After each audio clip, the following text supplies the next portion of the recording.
बिस्मिल्लाहिर्रहमानिर्रहीम। अच्छा, आज कराची स्टॉक एक्सचेंज 100 इंडेक्स की बात करें तो जो मार्केट ने अपना हाई बनाया था वो 48,415 का था, जिधर मार्केट ने अपने तकरीबन 29 पॉइंट जो गेन किए। उसके बाद जो मार्केट ने अपना लो बनाया वो 47,335 का था, जिधर मार्केट ने 1,051 पॉइंट जो लूज किए। और जो क्लोजिंग थी मार्केट ने वो 47,429 की है, जिधर मार्केट ने 956 पॉइंट जो है वो लूज किए। ओवरऑल वॉल्यूम की बात करें तो तकरीबन 197 मिलियन के वॉल्यूम जो है वो ट्रेड हुए हैं इंडेक्स में आज 100 इंडेक्स में। और मार्केट की बात करें तो सुबह मार्केट ने तकरीबन अपना हाई बनाया 48,393 का, और उसके बाद फिर मार्केट जो है वो डिक्लाइन करती रही और नीचे आती रही। कुछ करेक्शन मिली मार्केट ने दरमियान में जाके तकरीबन अपने जो पॉइंट्स गेन किए 200 पॉइंट्स, लेकिन उसके बाद भी मार्केट सस्टेन नहीं कर सकी क्योंकि कुछ ऑयल जो सेक्टर है उसमें प्रेशर था और कुछ जो है वो केमिकल सेक्टर में जो है प्रेशर की वजह से मार्केट जो है वो सस्टेन नहीं कर सकी। और जो मार्केट ने क्लोजिंग दी वो 956 पॉइंट की करेक्शन के साथ 47,229 पे क्लोजिंग दी अपनी। तो सुबह से ही मार्केट थी प्रेशर में, और कल ही पता था सबको क्योंकि कल भी मार्केट प्रेशर में थी और कल ऑयल सेक्टर भी जो है वो भी प्रेशर में था, उसकी वजह से आज भी मार्केट ने वैसा ही बिहेव किया। फिर तो मार्केट के पास जो है वो एक सपोर्ट थी 48,500 का लेवल था मार्केट के पास, पहले उसने ब्रेक किया वो वाला, उसके बाद फिर 48,000 पे भी मार्केट जो है सस्टेन नहीं कर सकी।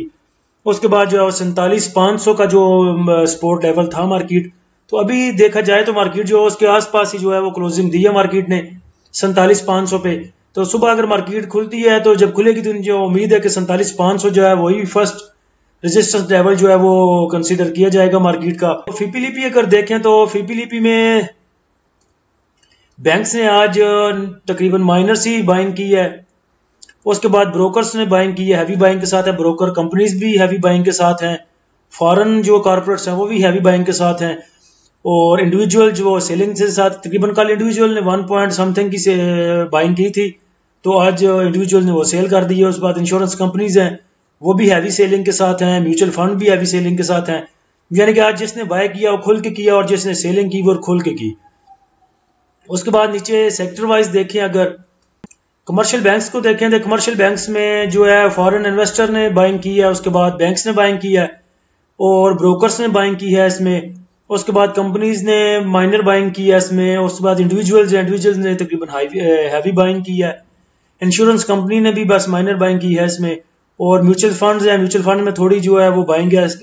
उसके बाद एनबीएफसी भी सेलिंग के साथ, अदर ऑर्गेनाइजेशन जो है वो भी सेलिंग के साथ है कमर्शियल बैंक्स में। लेकिन कमर्शियल बैंक्स अगर देखा जाए तो वो सेक्टर ठीक था, ठीक परफॉर्म किया उसने। उसके बाद फर्टिलाइजर में देख लें, फर्टिलाइजर में भी फॉरेन इन्वेस्टर ने थोड़ी सी बाइंग की है, उसके बाद बैंक्स ने और ब्रोकर ने माइनर सी बाइंग की है इसमें।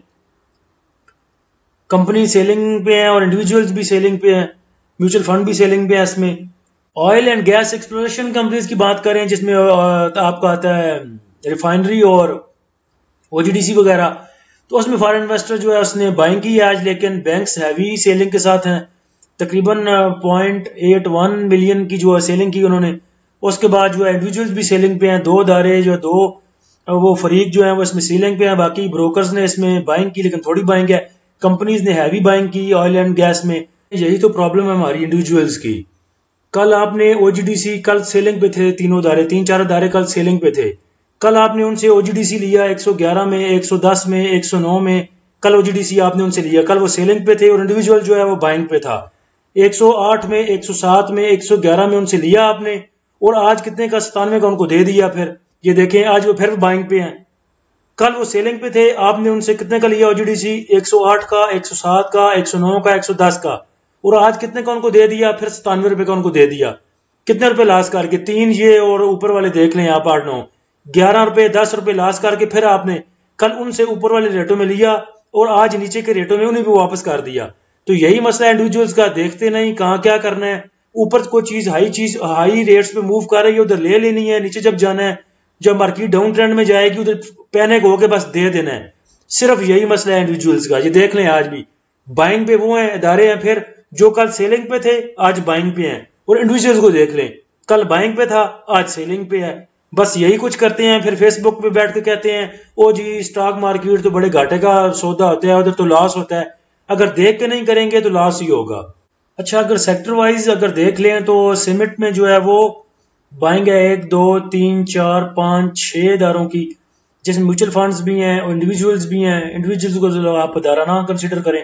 उसके बाद कंपनीज हैं, ब्रोकर्स हैं, उसके बाद बैंक्स हैं। यानी कि सीमेंट में जो है वो अच्छी मूव जो है देखने को मिल सकती है। कमर्शियल बैंक से देखें, कमर्शियल बैंक में भी फॉरेन इन्वेस्टर की बाइंग है, उसके बाद बैंक्स हैं और कंपनीज की थोड़ी बाइंग है, उसके बाद म्यूचुअल फंड्स की बाइंग है। तो ऑलरेडी इसमें भी जो है ऑलमोस्ट 3 इदारों की बाइंग है कमर्शियल बैंक्स में भी। और ऑयल एंड गैस में देख लो तो इसमें भी बाइंग जो है वो 1 2 कंपनीज की और जो है फॉरेन इन्वेस्टर की जो है वो बाइंग है। इसमें 2 इदारे बाइंग कर रहे हैं ऑयल एंड गैस में। तो ऑयल एंड गैस में 2 इदारे बाइंग कर रहे हैं, उसमें सीमेंट में 3 4 इदारे जो है बाइंग कर रहे हैं सीमेंट में। और कमर्शियल बैंक्स में जो है वो 3 इदारे बाइंग कर रहे हैं इसमें कमर्शियल बैंक्स में। तो मेरे ख्याल से तो सीमेंट जो है, सीमेंट ही अट्रैक्टिव लग रहा है मुझे तो। अच्छा, देखा जाए तो जो है इसमें oil and gas exploration companies में बाइंग तो की है फॉरेन इन्वेस्टर ने, उसके बाद ब्रोकर भी बाइंग पे है, उसके बाद कंपनीज भी बाइंग पे हैं, और उसके बाद जो इंश्योरेंस कंपनी जो है वो भी बाइंग पे हैं। तो 4 इदारे जो है इसमें बाइंग कर रहे हैं। लेकिन प्रेशर की वजह यही है कि जो सेल किया है जिन्होंने, वो बहुत कम प्राइस पे सेल, और जिन्होंने बाय किया उन्होंने बाय भी आज अच्छे प्राइस पे कर लिया नीचे वाले रेट्स पे। तो मेरे ख्याल से अगर थोड़ा सा नीचे और जाता oil and gas exploration companies, तो इसमें दोबारा एंट्री ली जा सकती है, क्योंकि ऑलरेडी जो है 4 इदारे इसमें बाय कर रहे हैं। फॉरेन इन्वेस्टर भी इसमें बाय कर रहा है, उसके बाद ब्रोकर भी, उसके बाद कंपनीज भी, और उसके बाद इंश्योरेंस कंपनीज भी। तो इसमें एंट्री ली जा सकती है, लेकिन अच्छे रेट्स पे। जैसे ये अपने हाई रेट्स पे मूव कर रहा था, उधर इसकी एंट्री लेनी नहीं बनती। कि देखें कल परसों आपने देखा 3 4 इदारे जो थे वो इसको जो है सेल कर रहे थे, लेकिन तब रेट्स हाई पे थे और इंडिविजुअल जो वो उसको बाय कर रहा था हाई रेट्स पे। अब जब रेट नीचे आए हैं तो ऑयल एंड गैस को वो फॉरेन इन्वेस्टर और 4 इदारे जो है वो बाइंग कर रहे हैं, और सेल कौन कर रहा है देखें, बैंक्स और इंडिविजुअल्स का हमेशा यही मसला रहा है कि हाई रेट्स पे जो है बाय करते हैं और फिर नीचे जाके जो सेल कर देते हैं इसको नुकसान करके। तो पॉइंट्स की बात करते हैं, पॉइंट कंट्रीब्यूटर्स की बात करें तो DAWH ने 76 पॉइंट जो है वो पॉजिटिव ऐड किए, एंग्रो ने 35 पॉइंट, UBL ने 18 पॉइंट, MCB ने 8 पॉइंट, GADT ने 2 पॉइंट, PAKT ने 1 पॉइंट और FFBL ने 1 पॉइंट। और माइनस पॉइंट कंट्रीब्यूटर की बात करें तो OGDC ने सबसे ज्यादा जो है माइनस पॉइंट कंट्रीब्यूट किए 133 पॉइंट, उसके बाद PPL, HBL, उसके बाद PSO, HBL ने 56, PSO ने 52, सिस्टम ने 50, BHL ने 44, MTL ने 26 और MLFC ने 24, COLG ने 24 और MEBL ने 21 पॉइंट। देखा जाए तो जो माइनस पॉइंट कंट्रीब्यूटर हैं वो भी ऑयल एंड गैस जो है वो सबसे ज्यादा है, OGDC और PPL। देखा जाए EPCL की जो EPCL में जो प्रेशर था उसकी वजह ये खबर भी थी, सुपर टैक्स है और कुछ दूसरा जो इसमें, और कुछ PVC एथिलीन की जो है वो कीमतें हैं उसको लेके। तो कल इसकी बोर्ड मीटिंग है, देखें क्या होता है इंशाल्लाह। मुझे तो उम्मीद है अच्छी मूव दे जाएगा, अच्छी मूव ना दे सका तो वो जितने का बाय किया है कम से कम उतने तो देगा। तो उस पे रिजल्ट से पहले मेरा जो इरादा है वो यही है कि इसको सेल करके और क्लियर करके इसको निकल जाने का है। एंग्रो की बात करें, इफर्ट, EPQL और EPCL की, तो इन्होंने तो ऐसे की है हमारे साथ, जैसे ये वीडियो देखें और ये वीडियो देख के आपको अंदाजा हो जाएगा कि इफर्ट, EPQL और EPCL हमने बड़ा ठोक भिजा के लिया था इसको, लेकिन निकला ये कैसा।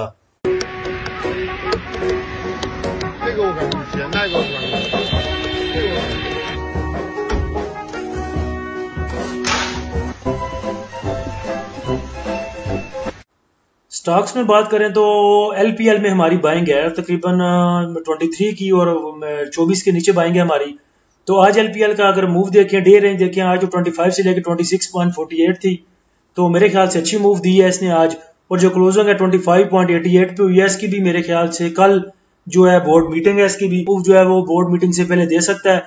तो इरादा मेरा यही है कि बोर्ड मीटिंग का अनाउंस होने से पहले इसको बेच के अपना प्रॉफिट बुक करके और ऐसे निकला जाए। बस थोड़ी सी क्वांटिटी जो है वो इसकी रख लेंगे, तो यानी कि फिर बाद में अगर अच्छा रिजल्ट अनाउंस होता है तो फिर उसमें जो मार्जिन है वो बुक किया जा सके।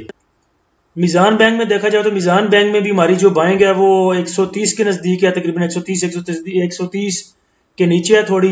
और 137 तक इसने मूव दी। डे रेंज देखे तो 132 से लेके 137 तक इसने मूव दी, अच्छी मूव थी। आज भी आप इससे प्रॉफिट गेन कर सकते थे इससे। तो वैसे इसकी बोर्ड मीटिंग जो है मेरे ख्याल से 10 को है, तो इसका भी वही फिर करेंगे, वही स्ट्रेटजी अपनी अपनाएंगे कि बोर्ड मीटिंग अनाउंस होने से पहले जो है इसको क्लियर करके निकल जाएंगे, और थोड़ी सी क्वांटिटी अगर रखनी हो तो रख के देख लेंगे। टीआरजी की बात करें तो टीआरजी में भी अच्छी मूव थी आज तो, लेकिन मूव डाउन साइड इसने अच्छी दी है। इसको आज बाय किया जा सकता था 100 पे, 101 पे, बड़ा जबरदस्त रेट था इसका बाय करने के लिए, और आपको बाय कॉल भी दी थी। इंशाल्लाह उम्मीद है कि नेक्स्ट जो है टीआरजी अपनी मूव दिखा सकता है आगे। और डोल थोड़ा सा प्रेशर में है, जो है अपना केमिकल सेक्टर जो है वो प्रेशर में है, जिसकी वजह से डोल और जो लॉटकॉम है वो भी थोड़े प्रेशर में है। तो इंशाल्लाह इनकी बाइंग हमारी ठीक है, तो उम्मीद है ये भी आगे जाके अच्छा जो मूव हमें दे सकते हैं और अच्छा प्रॉफिट इंशाल्लाह उम्मीद है कि गेन करेंगे इनसे। बाकी स्ट्रेटजी वही लेके चलेंगे, जो रिजल्ट बेस्ड स्टॉक हैं उन्हें हम साथ लेके चलेंगे और उन्हें रिजल्ट वाले दिन तक रखेंगे अपने पास, अनाउंसमेंट वाले दिन तक। और जो अपना टीआरजी है और पाकिस्तान नेशनल शिपिंग कॉर्पोरेशन है उसे हम जो है वो डे ट्रेड के लिए यूज करेंगे। अल्लाह हम सबका हामी नासिर हो। इजाजत दीजिए, अल्लाह हाफिज।